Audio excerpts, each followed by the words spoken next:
ನಾವು ಈಗ ಇದನ್ನು ಮನೆಯಲ್ಲಿ ಎಲ್ಲ ಸೆಟಪ್ ಮಾಡ್ಕೊಂಡು ಬಂದಿದ್ದೀವಿ. ಈಗ ಸ್ಪ್ರೇ ಮಾಡಲಿಕ್ಕೆ ಇದು 200 ಲೀಟ್ರ್ ಟ್ಯಾಂಕ್ ಕೆಪಾಸಿಟಿ ಇದೆ. ಆಮೇಲೆ ಇಲ್ಲಿ ನಾವು ಇಲ್ಲಿ ಒಂದು HTP ಪಂಪ್ ಕುಂದಿರ್ಸಿದ್ದೇವೆ. ಇದಕ್ಕೆ ನಾವು ನಾಜಲ್ ಪೈಪ್ ಕನೆಕ್ಟ್ ಮಾಡಿದ್ದೇವೆ ಮತ್ತು ಸಕ್ಷನ್ ಪೈಪ್ ಒಂದು ಇದಕ್ಕೆ ಕನೆಕ್ಟ್ ಮಾಡಿದ್ದೇವೆ. ಮತ್ತು ಇದೊಂದು ರಿಟರ್ನ್ ಪೈಪ್ ಇದೆ. ಇದು 200 ಲೀಟ್ರ್ ಟ್ಯಾಂಕ್ ಕೆಪಾಸಿಟಿ ಇದೆ.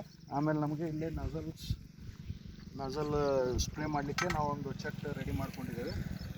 ಇದು ಒಂದು ಸರ್ತಿ ಹೋದರೆ 20 ಫೂಟ್ ಕವರ್ ಮಾಡುತ್ತೆ.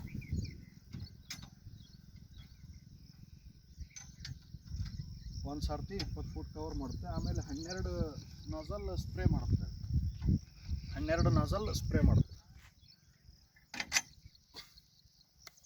ಓಕೆ, ನಾವೀಗ ಇದನ್ನು ಶುರು ಮಾಡಿ ನಿಮಗೆ ತೋರಿಸ್ತೀವಿ. ಈ ಸೈಡ್ ಬಾ.